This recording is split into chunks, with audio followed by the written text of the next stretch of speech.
जी नज़र आ रहा है, स्क्रीन नज़र आ रही है। जी सर।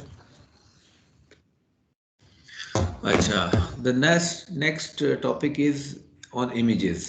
अब इमेजेस को यहाँ पे हम और भी कुछ फीचर्स अवेलेबल हैं HTML में, very comprehensive. We can manipulate images quite comprehensively. Images can improve the design and appearance of web page, obviously. तो स्टैंडर्ड सिंटैक्स ये मैंने ऑलरेडी दो दफ़ा डिस्कस कर लिया हुआ है कि ये इमेज का एक ही टैग होता है, इमेज सोर्स एट्रीब्यूट और आर्ट एट्रीब्यूट। ये तो यूज़ करते हैं। आर्ट एट्रीब्यूट ऑप्शनल है, ना भी यूज़ करें तो फर्क नहीं पड़ता। अगर इमेज किसी वजह से लोड ना हो तो फिर आर्ट एट्रीब्यूट में जो लिखा होता है वो आ जाता है। इसके बाद HTML image syntax. HTML image tag is used to embed an image in the web page. Images are not technically inserted into the web page. Actually insert नहीं होती. Images are linked to the web page.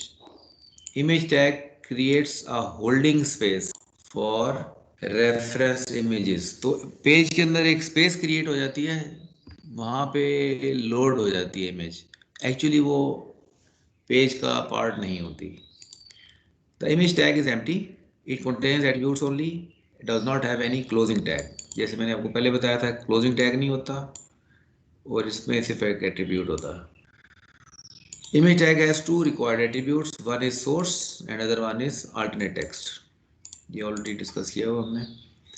ये syntax है इसका। Image source will give URL and alternate में alternate text देंगे। अब source attribute specifies path URL of the image. जब हम पाथ की बात करते हैं, यूआरएल की बात करते हैं, तो इसका मतलब है वी कैन गिव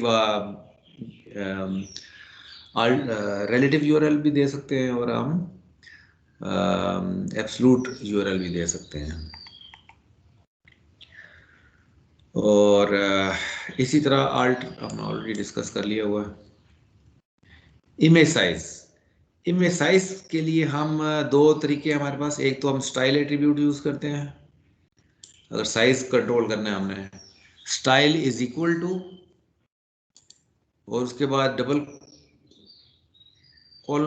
कोट आ रहा है। डबल कोट के अंदर width colon 500 pixels, px is the unit of pixel, and semicolon height colon 600 pixel, then at the end you will find semicolon. तो एक स्पेसिफिक सा सिंटैक्स है स्टाइल का, इसको यूज़ करते हैं।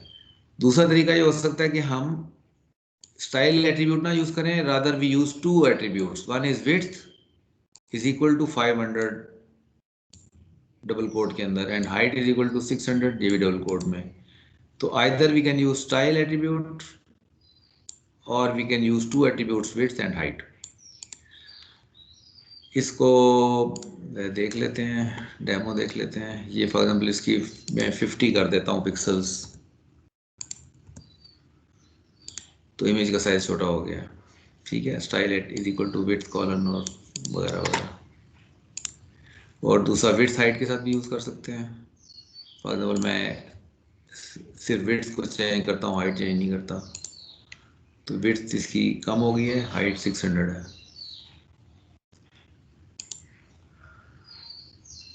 Now the guideline is that always specify the width and height of an image.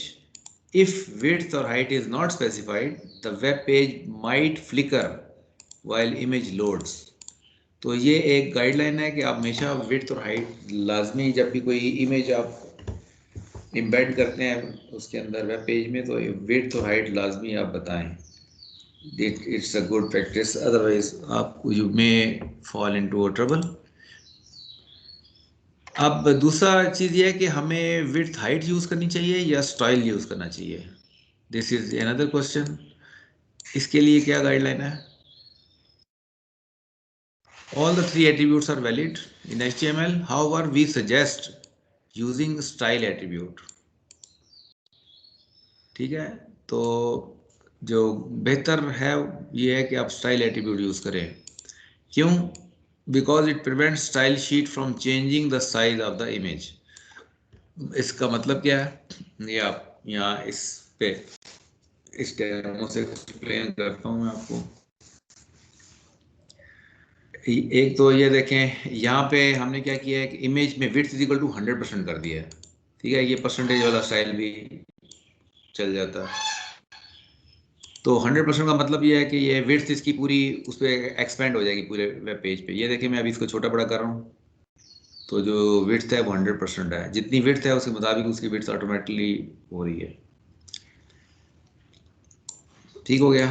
तो ये हमने जो डाली है विड्थ, ये हमने डाली है स्टाइल के अंदर।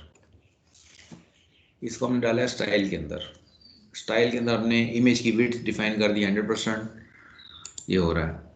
अब यहाँ पे हम क्या कर रहे हैं, यहाँ पे HTML5 इमेज की जो विड्थ है मैं स्पेसिफाई कर रहा हूँ 128 बाई 128, लेकिन ये अप्लाई नहीं हो रही। ये विड्थ हाइट अप्लाई नहीं हो रही क्योंकि हमने ओरिजिनली स्टाइल में उसकी विड्थ 100% कर दी है। तो ये जो स्टाइल है it is over riding the width height attributes. तो जो नेट रिजल्ट ये निकला है कि style is applicable and this width height is not applicable. Second हम क्या कर रहे हैं कि इसी इमेज को हम इसकी हाइट विड्थ चेंज कर रहे हैं स्टाइल एट्रीब्यूट के जरिए। ये जो आपको नीचे नज़र आ रही है ये विड्थ नज़र आ रही है आपको, ये हम इसका जो विड्थ हाइट एडजस्ट कर रहे हैं वो हम स्टाइल एट्रीब्यूट से चेंज कर रहे हैं। तो अब क्योंकि ऊपर भी स्टाइल एट्रीब्यूट यूज़ किया था हमने पेज लेवल पे, और यहाँ भी स्टाइल एट्रीब्यूट यूज़ किया है, तो this style attribute is going to override the page level style attribute. इसको ओवरराइड करेगा तो ये वाला एप्लीकेबल होगा स्टाइल, ये ऊपर वाला स्टाइल एप्लीकेबल नहीं होगा। लेकिन अगर आपने विड्थ हाइट एट्रीब्यूट यूज़ किया तो the pay level style attribute is going to take the preference. I hope I have been able to explain. इस वजह से ये कहा जाता है कि जनरली स्टाइल एट्रीब्यूट आप मुख्तलिफ जगहों पे यूज़ कर रहे होते हैं, स्टाइल शीट्स भी यूज़ कर रहे होते हैं। तो फिर आप अगर इस तरह के एट्रीब्यूट का यूज़ करेंगे तो you will find at times के ये अप्लाई नहीं हो रहा। तो उसकी वजह ये होती है कि स्टाइल शीट का एट्रीब्यूट टेक्स द प्रेफरेंस। ठीक है जी, any question on this discussion?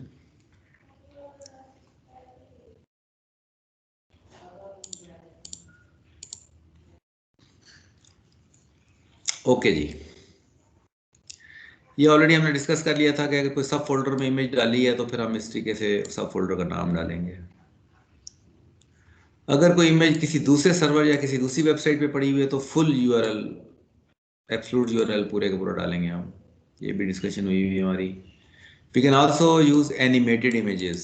तो सिंपल आप जिफ डाल दिया आपने, ये एनिमेटेड जिफ है, और इस वजह से ये एनिमेटेड जिफ भी आप ऐड कर सकते हैं वेब पेज के अंदर। अगर मैं इसको थोड़ा सा इसका साइज बड़ा कर दूं 98 बाई 98, इसका साइज थोड़ा सा बड़ा हो गया, तो ये this is an animated GIF. Image as a link, ये हमने ऑलरेडी डिस्कशन देख ली हुई है। Floating image, this is interesting concept. किसी भी फ्लोटिंग इमेज का मतलब यह है कि a paragraph with the floating image, a paragraph with floating image, paragraph with floating image. ये देखें पी एट्रीब्यूट यूज कर रहे हैं हम। पी एट्रीब्यूट में हमने एक टेक्स्ट डाला है, लेकिन साथ हमने एक P attribute P P element के अंदर हमने एक इमेज भी डाल दी है। इमेज भी डाला है और टेक्स्ट भी डाला है। अब यहाँ पे हमने डिसीजन करना है कि जो इमेज है वो टेक्स्ट के राइट पे हो या लेफ्ट पे हो। तो इसके लिए हम यूज करते हैं float attribute. Style is equal to float right, style is equal to float right. तो ये राइट साइड पे चली गई है। अगर मैं यहाँ कर देता हूँ फ्लोट लेफ्ट, तो ये लेफ्ट साइड पे आ जाएगी। तो जहाँ पे हमने टेक्स्ट और इमेज की आपस में अलाइनमेंट करनी हो, लेफ्ट पे रखना है या राइट पे रखना है, तो दैट वी कैन डू। इसके ज़रिए हम बुलेट्स भी, इमेज वाली बुलेट्स भी क्रिएट कर सकते हैं इस फैसिलिटी को यूज़ करके। ठीक है जी. So this is the concept of floating image.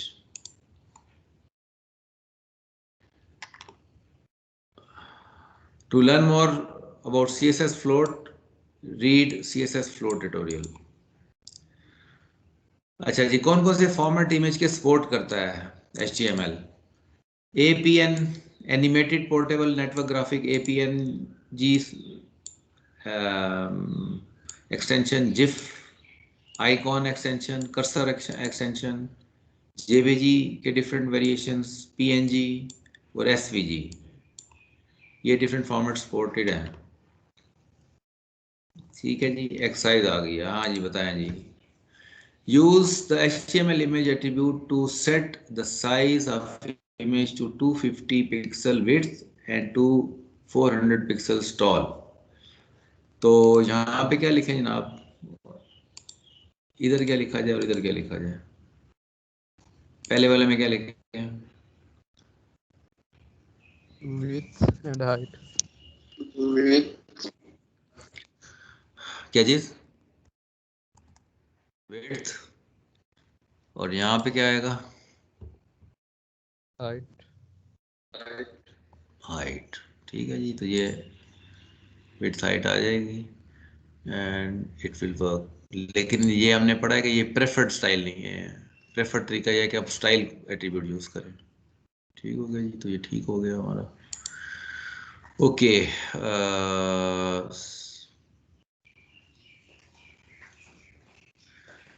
Okay, आगे हम एक और इंटरेस्टिंग फीचर देखेंगे, that is image map. Very interesting idea, concept. With HTML image map you can create clickable areas on an image. अगर आपने बच्चों के लिए कोई ट्यूटोरियल बनाने हैं, पिक्चर्स वगैरह बनानी है और कुछ स्पेसिफिक एरियाज को क्लिकेबल करना है within an image, then we use image maps. Image map में हम करते क्या हैं? The HTML map tag defines image map. An image map is an image with a clickable area. The areas are defined with one or more areas. Try to click on the computer, phone and cup. Computer पे देखें ये हाथ बना हुआ आ रहा है. यहाँ हाथ खत्म हो गया. मोबाइल पे लेके जाता हूँ, यहाँ भी हाथ बना हुआ आ रहा है. और मैं यहाँ पे लेके जाता हूँ तो यहाँ भी हाथ बना हुआ आ रहा है. सो तो ये हमने बाकी जगहों पे नहीं है. तो हमने स्पेसिफिक एरियाज मार्क किए इमेज के ऊपर जिसपे हमने ये हाइपरलिंक लगाया है. How we do it? तो ये देखें, हमने एरिया, ये शेप रेक्टेंगल डिफाइन कर रहे हैं, कोऑर्डिनेट्स दे रहे हैं इसके अंदर हम. ठीक हो गया. और फिर हमने इसका हाइपरलिंक रेफरेंस भी दिया है. फॉर एग्जांपल मैं करता हूँ कंप्यूटर पे क्लिक, तो ये कंप्यूटर के वेब पेज पे चला गया. अगर मैं क्लिक करूँ मोबाइल पे तो मोबाइल के पेज पे ले गया हमें. इसका मतलब आप हाइपरलिंक भी चेंज कर सकते हैं. और अगर मैं ले जाऊँ कॉफ़ी कप के ऊपर तो ये कॉफ़ी वाले वेबसाइट पे ले जाएगा मुझे. तो we can create various areas. तो इसके लिए आपने कोऑर्डिनेट्स देने होते हैं. सर ये कोऑर्डिनेट्स कैसे पता चलता है? हाँ, ये निकालने पड़ते हैं ना कोऑर्डिनेट्स. कैसे निकालते हैं सर? चलने आगे चलते हैं, एक्सप्लेन कर रहा है नीचे. How does it work? The idea behind the image map is that you should be able to perform different actions depending on where in the image you click. To create an image map, you need an image and some HTML code and describe the clickable area. अच्छा जी, पहले इसका जरा syntax देख लें. The image is inserted using the image tag. The only difference with other images is that you must add use map attribute. तो ये पहली बात तो है कि ये हमने यूज मैप का एट्रीब्यूट यूज करना होता है. तो ये इमेज का टैग है. इमेज टैग में हमने ये एक एडिशनल एट्रीब्यूट ऐड कर रहे हैं, यूज मैप. और हमने उसे एक रेफरेंस दिया, वर्क मैप. अब इस वर्क मैप को हम अलग से डिफाइन करेंगे. Use map, work map. Use map value starts with the hash tag followed by name of the image map and is used to create a relationship between image and work map. अब To add a map element, the map element is used to create image map and is linked to the image by using required name. तो ये map name is equal to verb map use करेंगे, ये separately बनाएंगे हम map. और उसके बाद area का एट्रीब्यूट आता है। एरिया चार तरह का हो सकता है, रेक्टेंगल हो सकता है, सर्कल हो सकता है, पॉलीगॉन हो सकता है, डिफॉल्ट हो सकता है। रेक्टेंगल के लिए आप देखें, ये एक्सप्लेन कर रहा है। रेक्टेंगल के लिए हमने इमेज का टॉप लेफ्ट कॉर्नर उठाना है, ठीक है। ये फॉर एग्जांपल है 34/4। ये आप किसी भी इमेज में ले जाएं, मेरे ख्याल में पेंट के अंदर शो करता है कि नहीं करता इमेज के एरियाज, कोऑर्डिनेट्स जैसे होते हैं ना। जब इमेज सॉफ्टवेयर में जाते हैं तो आप जब माउस मूव करते हैं तो साथ साथ वो कोऑर्डिनेट्स बता रहा होता है, तो वहां से आप कोऑर्डिनेट्स निकाल सकते हैं आप। तो फॉर एग्जांपल ये जो पॉइंट है, ये वाला पॉइंट, इसका कोऑर्डिनेट है 34/44, यानी कि it is located 34 pixels from left. Left से 34 पिक्सल्स है और 44 पिक्सल्स है ये टॉप से। तो ये लोकेशन आ जाती है इसकी 34,44। तो एक कॉर्नर ये ले लिया, दूसरा हम ले लेते हैं कॉर्नर ये नीचे वाला। तो नीचे वाला कॉर्नर हो गया 270 pixels from left and 35 pixels from the top. तो ये दो कोऑर्डिनेट्स ले लिए और ये दोनों कोऑर्डिनेट्स हमने इसमें डाल दिए। पहले दो कोऑर्डिनेट्स हैं लेफ्ट के और टॉप के, और अगले जो दो कोऑर्डिनेट्स हैं ये हैं राइट बॉटम के। ठीक हो गया जी। अब इसको हम ट्राई कर लें। आप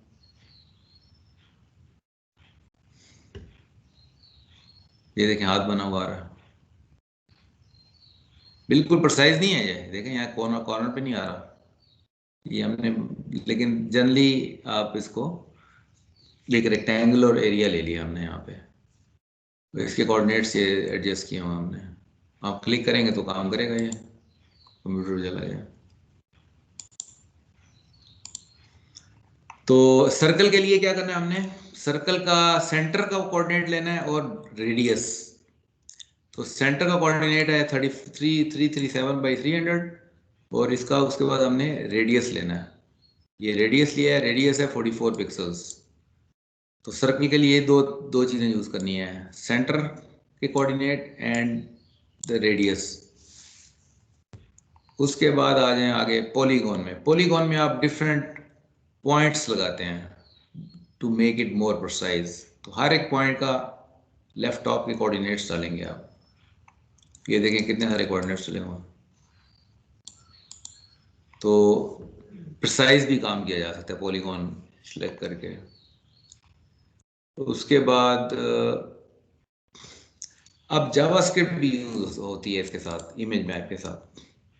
जावास्क्रिप्ट कैसे यूज होती है, a clickable area can also trigger a JavaScript function. कैसे जावास्क्रिप्ट फंक्शन यूज कर रहे हैं, ये हमने जावास्क्रिप्ट लिखा है एक, जावास्क्रिप्ट में हमने एक फंक्शन बनाया है, फंक्शन का नाम है माई फंक्शन।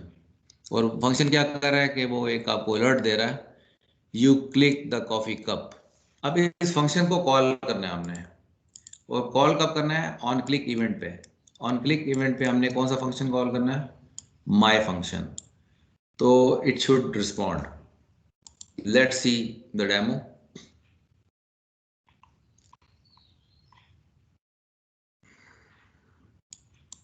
तो the click the cup of the coffee to execute JavaScript function. अब मैं इसको क्लिक करता हूँ तो ये ऊपर आ गया, embedded page on the page says you click the coffee cup. तो ये जावास्क्रिप्ट का एक फंक्शन इन्वोक हुआ है यहाँ क्लिक करने से। ठीक हो गया। तो साथ साथ हल्का हल्का अब आपको टच मिलना शुरू हो रहा है जावास्क्रिप्ट का भी। ओके जी, so it finishes our discussion on image map. ठीक हो गया जी। ये आपका होमवर्क है, बैकग्राउंड इमेजेस और पिक्चर एलिमेंट्स, इन दो को आपने देखना है। ये होमवर्क है आपका 10 मिनट का, 10 मिनट पहले छोड़ रहा हूँ। Again it's simple, we will start our discussion tomorrow from HTML tables. Any question up till now?